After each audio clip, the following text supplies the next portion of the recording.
Hello, everyone, and welcome back to another episode of The Boring Show. Hi, I'm Fitz. Welcome back. Hello, my name is Filip. Welcome back. So today we are going to keep working on the app that we started last time with adaptive layout. And so what we were working on before, just to recap things a little bit, was trying to build a single code base that can run on a multitude of display sizes. So whether you're on a small little phone that's kind of vertical, or if you're on a desktop window, which has lots more space, or a web window, which has unknown amounts of space.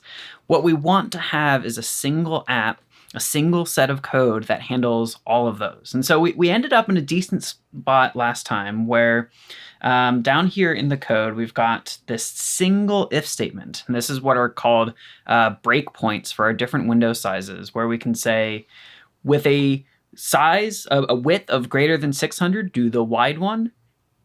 Otherwise, do the narrow one. That's where we ended up, a single if statement, and everything else is handled nicely with just a single reusable widget for where our people end up and where those details end up as well and within the list. So today we're going to continue that. And so, Filip, what are we working on?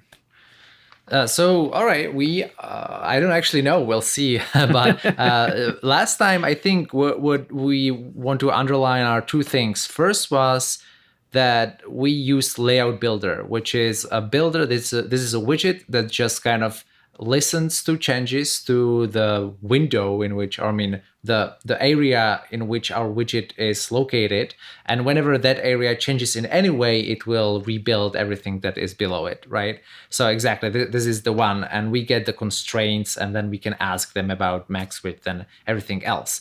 There are other builders. There is, for example, an orientation builder that I don't think we talked about last time, which is the same thing, except it listens to changes for orientation. And we could imagine that that would be useful as well. We could say, okay, I don't care about the size in pixels, but I do care if the device is in portrait mode as it is now, or in landscape mode. We also talked about media query, which I don't think we need to do because we are using Layout Builder. Mm-hmm. But the last time you had a really good idea of trying to come up with ways to go beyond just the breakpoints and talk about flexible layout and stuff like that. Yeah. But first, maybe just show how, if you do command left arrow, you can rotate your simulator and show how things change, right? And this, wow, okay, yeah, yes. So things are already pretty decently adaptive. Yep. In my opinion. What else could we do then? Well, I think the question in my mind is what additional content might be in this pane, and it's hard with the simulator. I can't resize the window; it just scales all of the content up and down.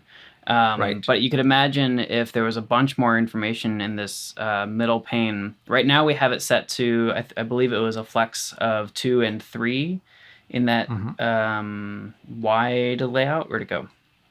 Narrow layout, wide layout, flex 2 and 3. And I could imagine something where if we wanted to have those flexible factors be different, and if we had a bunch of content here, like the person's photo, which I guess is just a gray square right now. But if we wanted to have that photo in a narrow wide layout be in a column versus in a wide layout be right next to each other or something, right? Then that might involve a different flexible layout. Yes.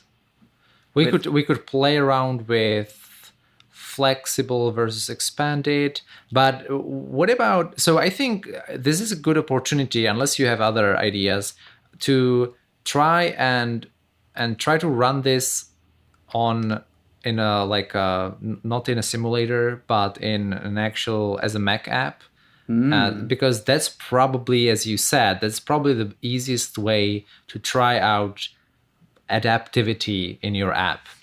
Right. Yeah, that is excellent. So I think the first thing I need to make sure that I'm checking which channel that I'm in. So I'm in stable. So what I need to go to beta to right now, at least, to I get think the. so, yeah. So let's see how long this takes. Flutter channel beta. To ensure, let's run upgrade. Make sure that's up to date. And so what we'll try to do here then is start the app in a window that we can actually resize it so that we can get some of those different flexible things being responsive with each other, right? Yes, exactly. Go ahead, sorry. Yep, that's all I was going to say, because with the simulator, yeah, we can't do that. We can flip the orientation, which is nice. It automatically handles it, aside from maintaining our selection. But otherwise, it handles it just fine. Yeah. Well, so we should probably say one thing, and that is that you currently hold it wrong. Yes.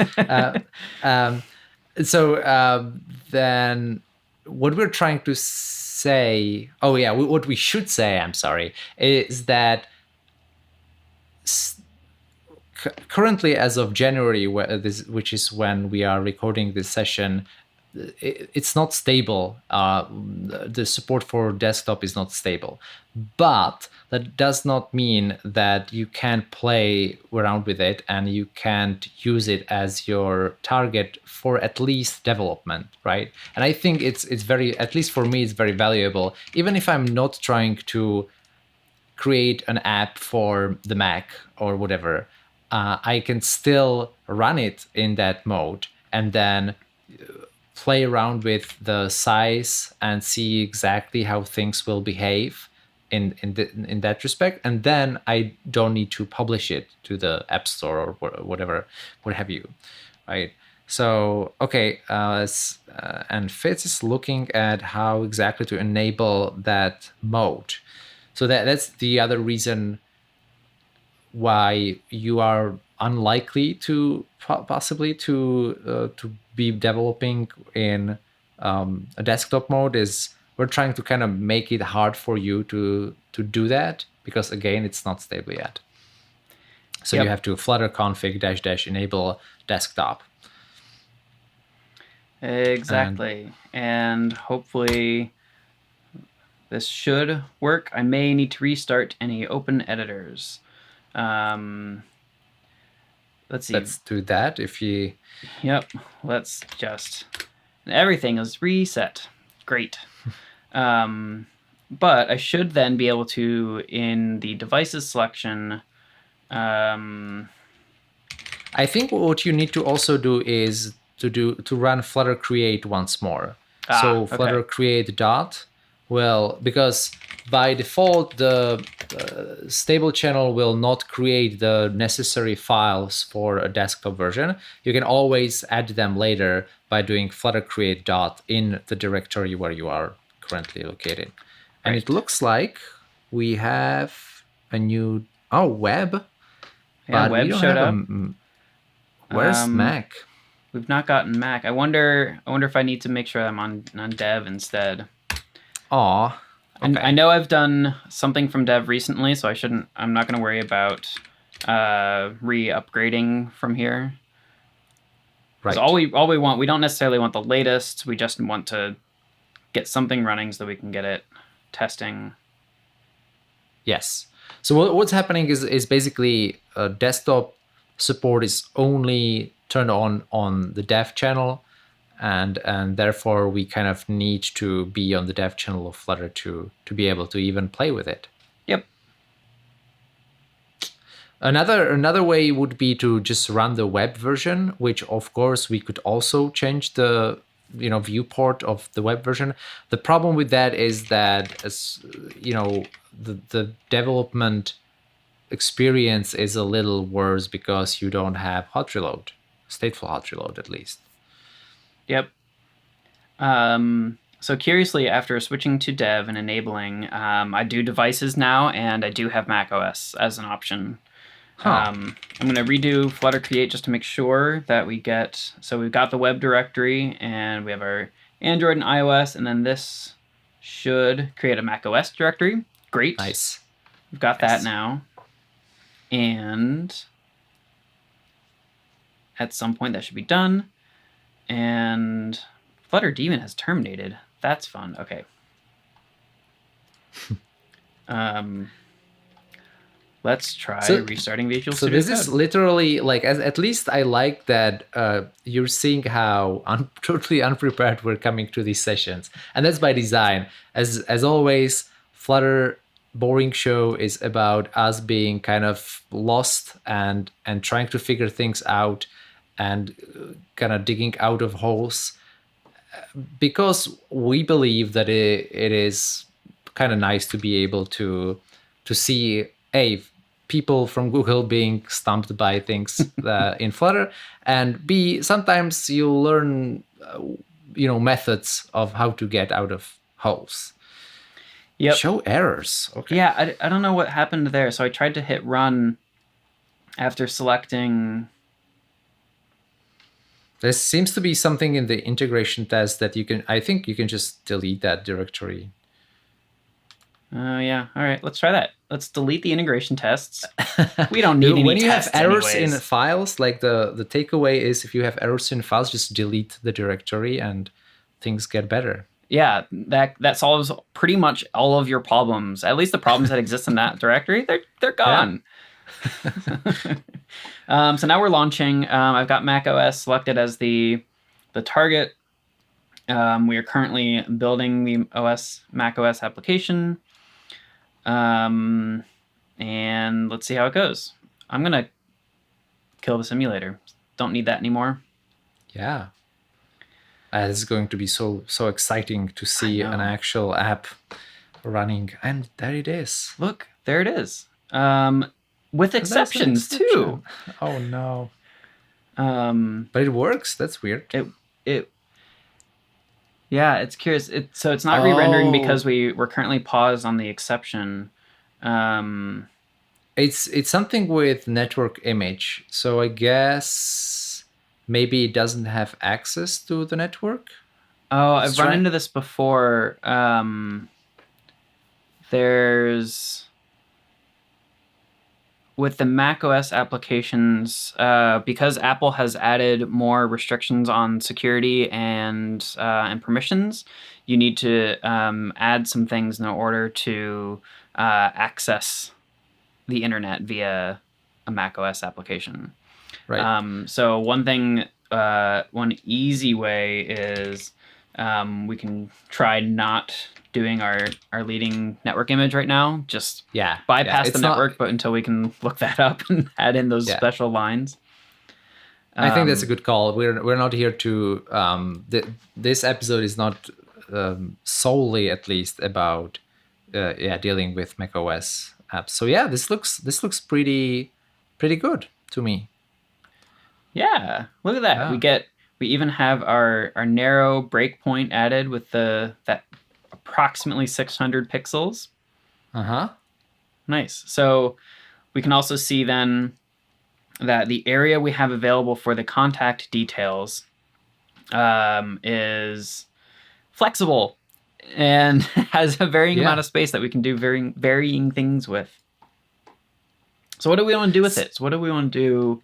So I one thing that I see and that I sometimes try to do in other apps as well is that, as you can see, if you make it pretty wide, then it kind of is silly how that, something that looked pretty okay on a normal phone it's too wide. Just the left side is too wide, and maybe we want to have something more clever there in terms of like how to lay it out.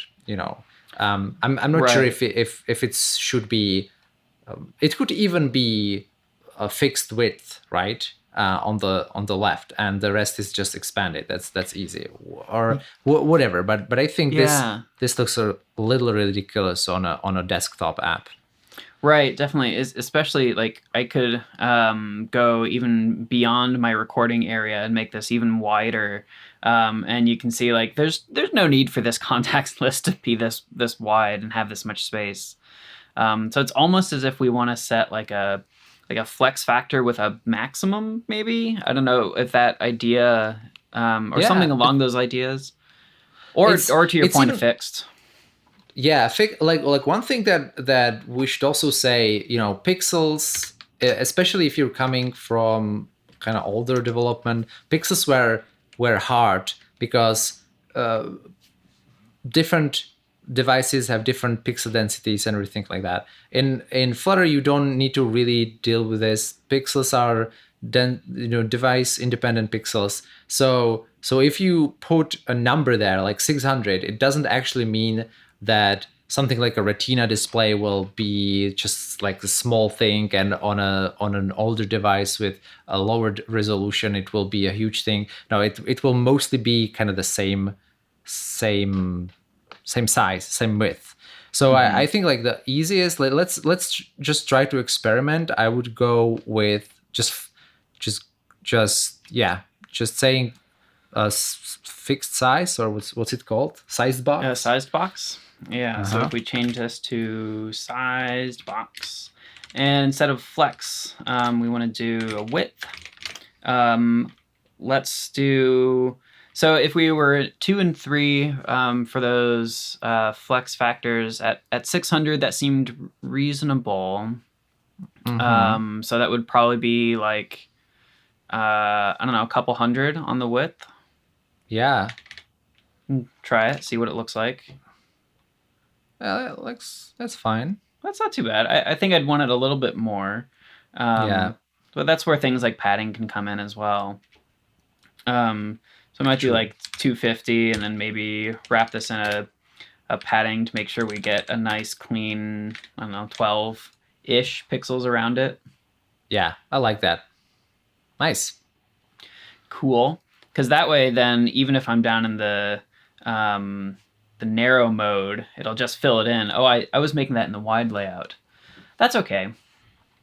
I think so. The narrow mode, the narrow layout is just going to have the entire width of the app is the list if you're on the list part of the view. And I think that makes sense because it would look kind of weird if you had, especially when you're mousing over this, if you had only half of the screen highlighted with the list selected, even though there's nothing else there. So I think this to me makes sense. And then when we break over to that, we get a nice different layout. Like now that when you look at it just below the 600, just below the breakpoint, I can imagine there could be we could have like a grid view, to kind of really use the whole field. So we could have 2 breakpoints. One of them is when you have something like a normal mobile phone where you only really have the just what like the space for one column, and then just between that there could be 2 columns, but I don't know, it's probably maybe a little too much. Oh, you're doing it. Yeah, we might as well, if we're talking about multiple breakpoints, it's worth considering. Yeah. Well, switch statement, that would wait. Where's my syntax switch error? Because I don't think you can switch on a double. Yeah. Can you? No. Max width. What am I doing wrong? Case expressions must be constant. What did I do wrong? Yeah, I think the switch statement is good for like when you have a finite number of of possibilities, and then you do switch parenthesis and something, right? But I think you're using Yeah. maybe a more fun programming language than Dart is. I, Dart can do that. I wish it could. Yep. I wish you could do like a switch statement with like equals, less than. But yeah, we need to do this instead. Yeah, fair. I was definitely considering something that else. was just an idea. I think that would maybe complicate things a little bit for a very few number of people and devices, you know. But I'm just trying to get that feeling that the world is your oyster. You have if statements, you can do whatever you want, and you can inspect the constraints that are given to you. You can inspect the orientation at any point, and create the app exactly as you think makes most sense for that particular viewport. Yeah, for example, so we could just for today's sake, we could say this to do where we can say insert a layout between I don't know, 400 and 600. That is a grid of photos, for example. Yeah. Yeah. So then at this point, with this size, you know, a list of names like this doesn't really make sense because there's all this wasted space. But when we get bigger, it's kind of nice to have all of this individual information. Yes. Okay. All right. I like that. Great.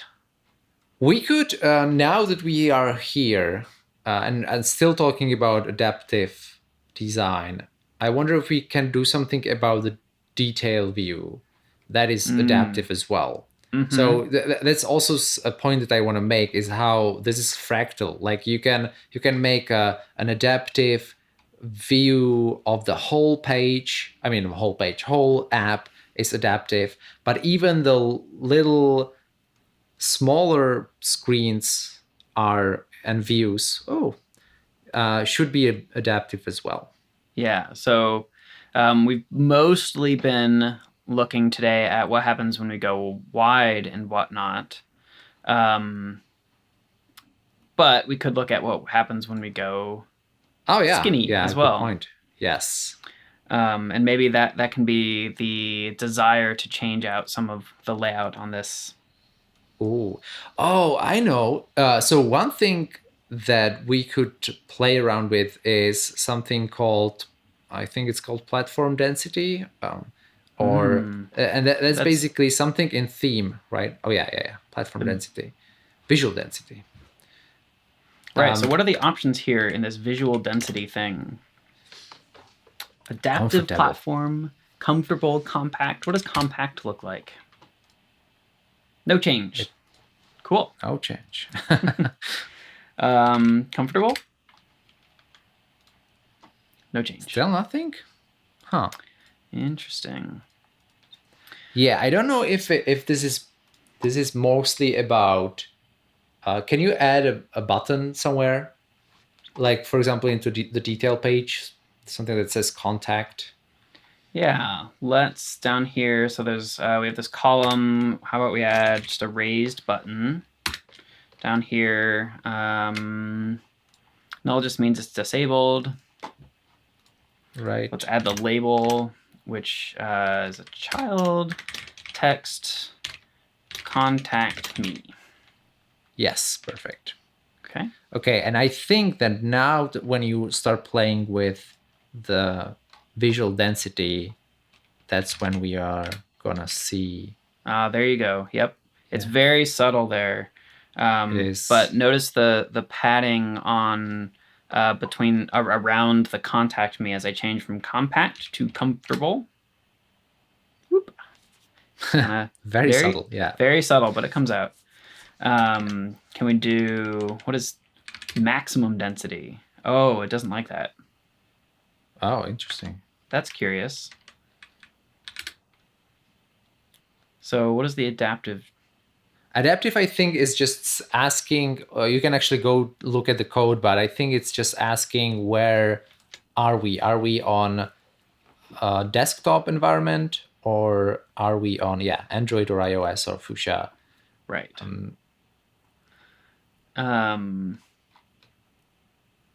So what the other options? I'm curious why the maximum didn't work.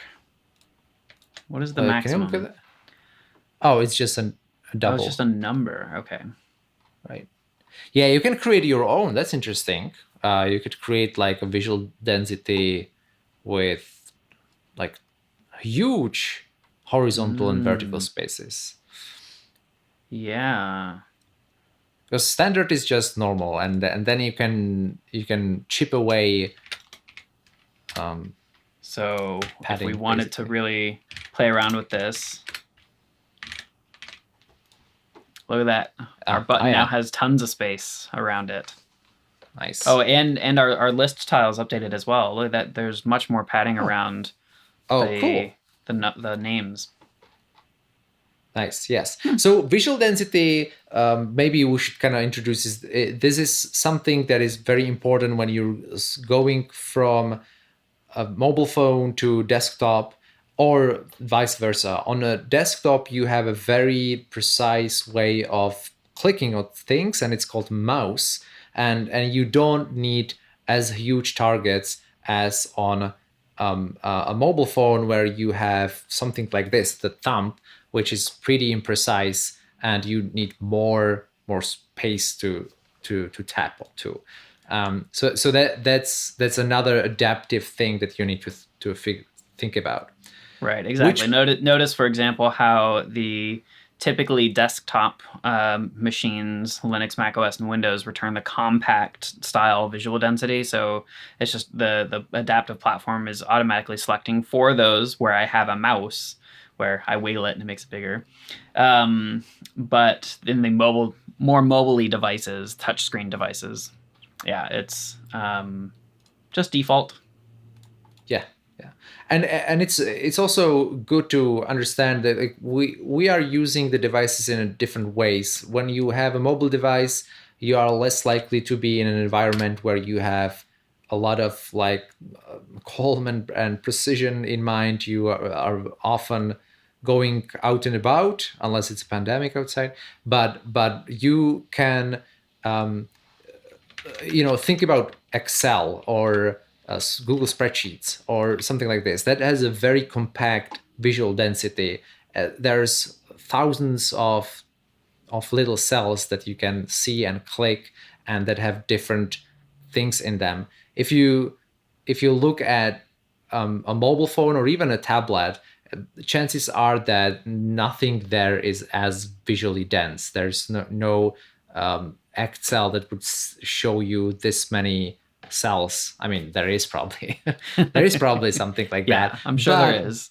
Yes, but the standard way is to give you a lot more kind of lot more stuff on each screen in desktop, and a lot less on a mobile phone.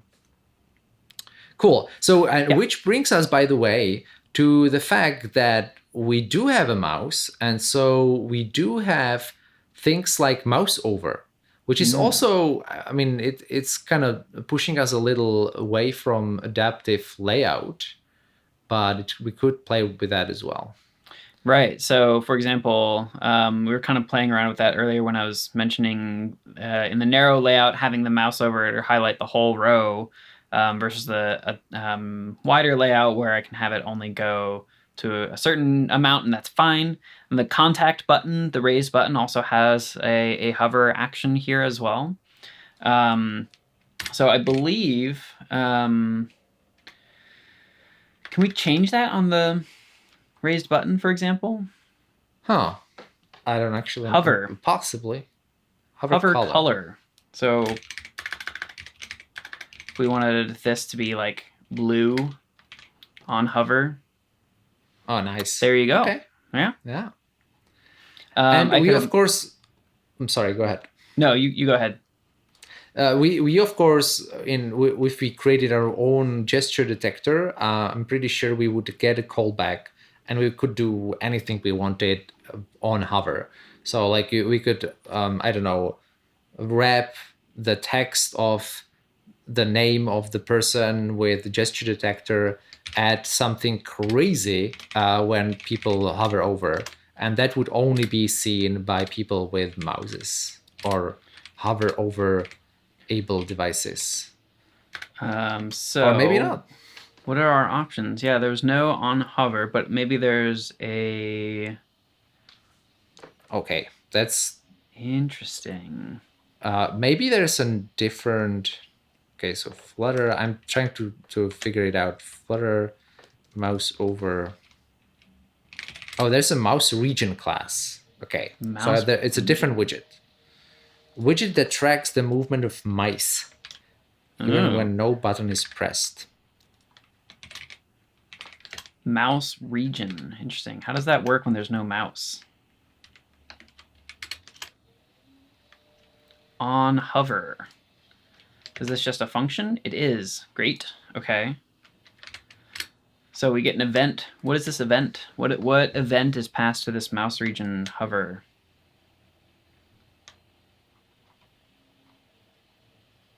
Yeah, I wonder. See, on enter, we can set it's hovered to true or... Oh, okay. So it's very, yes, you can, we can just print stuff into console, to be honest, but. All right, well, let's try that first. Console, oh, no, wrong language. We'll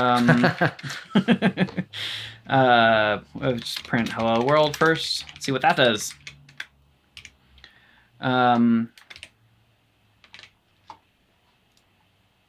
There it is. Oh my gosh. Okay, so every single pixel change yes gets a new hover event. So we Which probably want like, yeah, like the on enter. I'm now seeing why the documentation mentions on enter and on exit, because just kind of hanging out here, I've gotten almost 2,000 event calls. Yes. No, I mean, this is great for if you want to, I don't know, make an effect that paints some custom particles when you are mousing over something. So that's the powerful thing, but of course it also is probably pretty bad for performance if you do that a lot. But on enter sounds like exactly what we would want to have.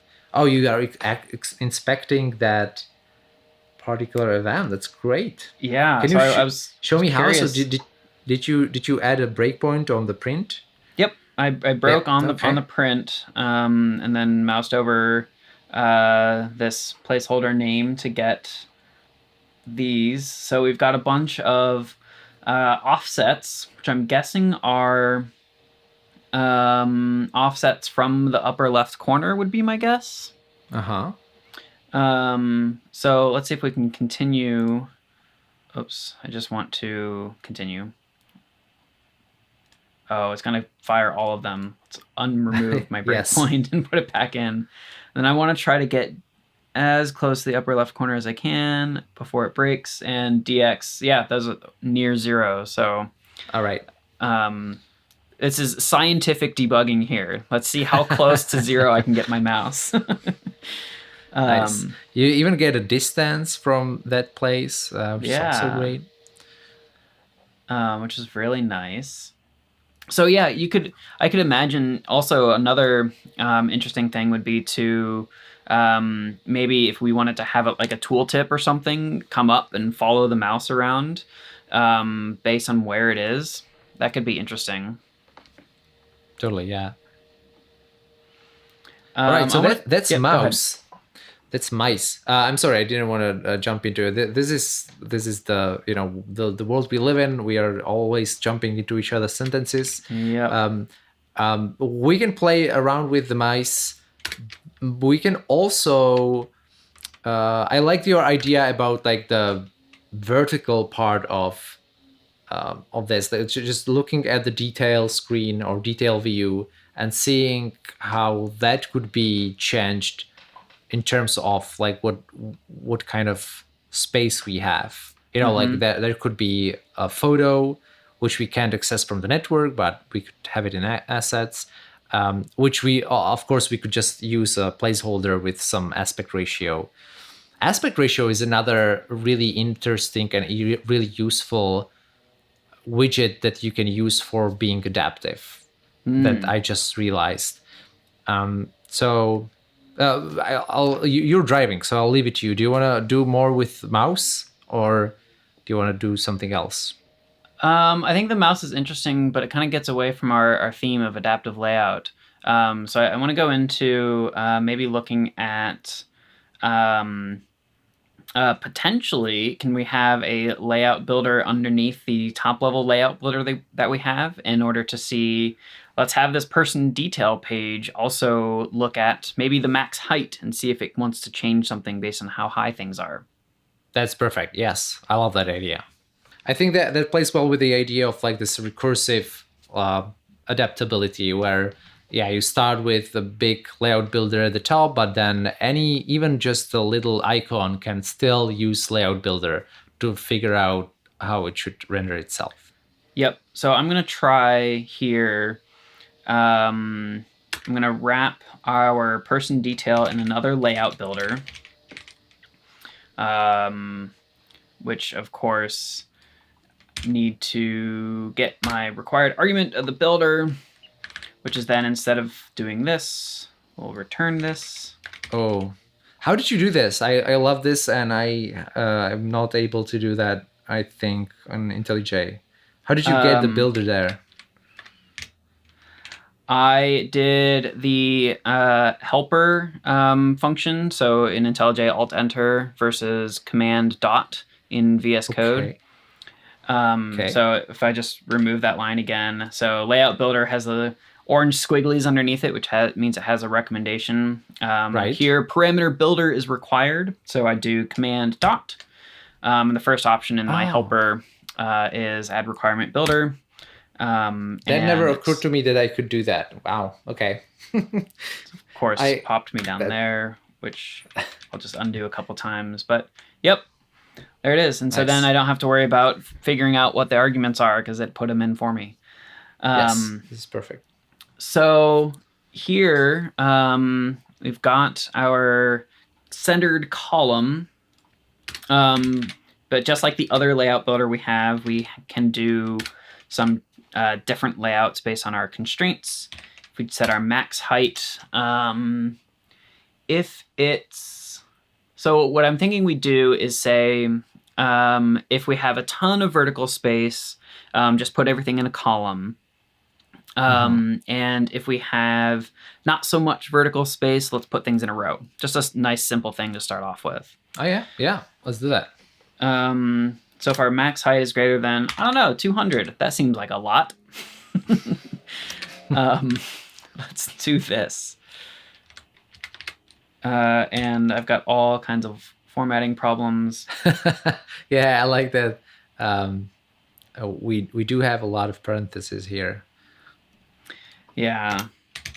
So if I have a lot of height, I'm going to do the column version. And if I don't, then let's do a row version.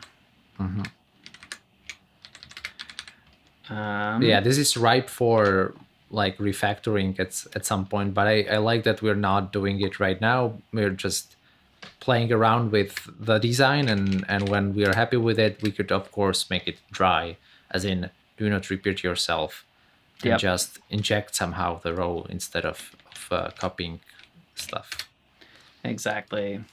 So I'm, as you say that, I am literally copying pasting things from the column. No, I like that. Let's do that. All right. So so I've changed. So even though it looks like a lot more code, I've really changed nothing other than saying that when our page gets smaller, I should pop things into a row. Look at that. Nice.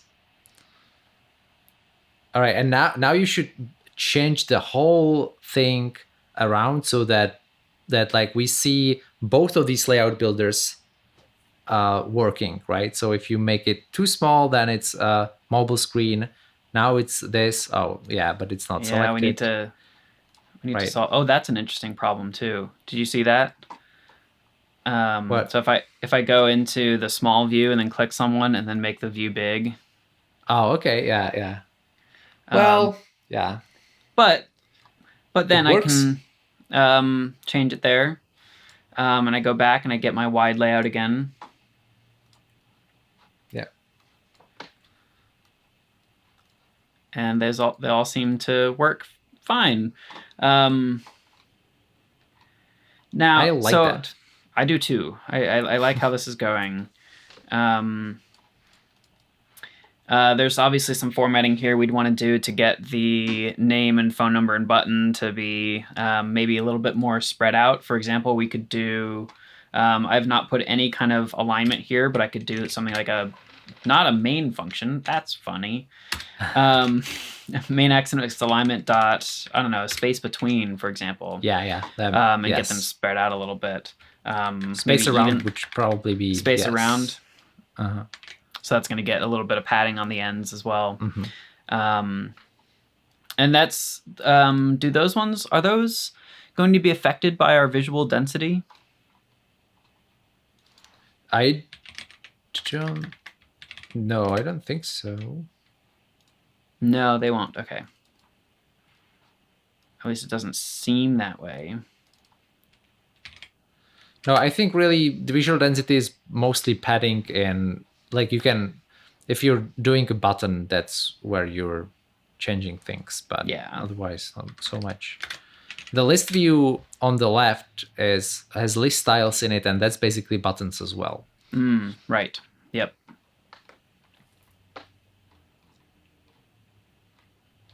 Cool. Well, right. I don't know how much more time we have, but I'm already happy with like how we played around with both different flex factors and stuff like this.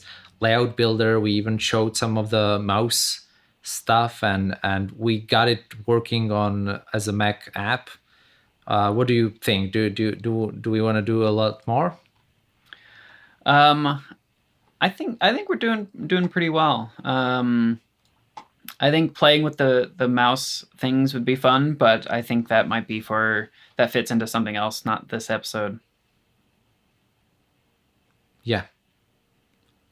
I feel pretty good about where we've ended up. We've talked a lot about, we've even brought up device independent pixels, which is fun. And showed how easy it is to get a Mac app running. I just switched which channel we were on and then enabled it, more or less. So I think at this point, we'd like to encourage you to, send us feedback, comment under the video. If this answers your question about adaptive layouts, then that's great. But I'm pretty sure there are more questions out there about what exactly to do with X and how to work with that. So we're happy to return to this particular app in some future episode and do just that. Yeah, for example, I could imagine we could spend some time on handling the fact that when we lose our state there, for example. Right. When I select someone and then go small and big again, I lose who's selected. Yes, that's true. Although that's less of a adaptive layout thing and more of a standard, state management true piece. But you're of course right. Because they kind of play in together. And I think in the last episode we had mentioned deep linking, but that's more of a Navigator 2 topic than it is a layout thing. Here, the main thing to get across is the layout builder, which is going to give you that information needed to figure out which kind of layout to build. All right. Great. Let's call it. Thank you, everyone, for staying with us, and we'll see you on the next one. Stay safe and healthy.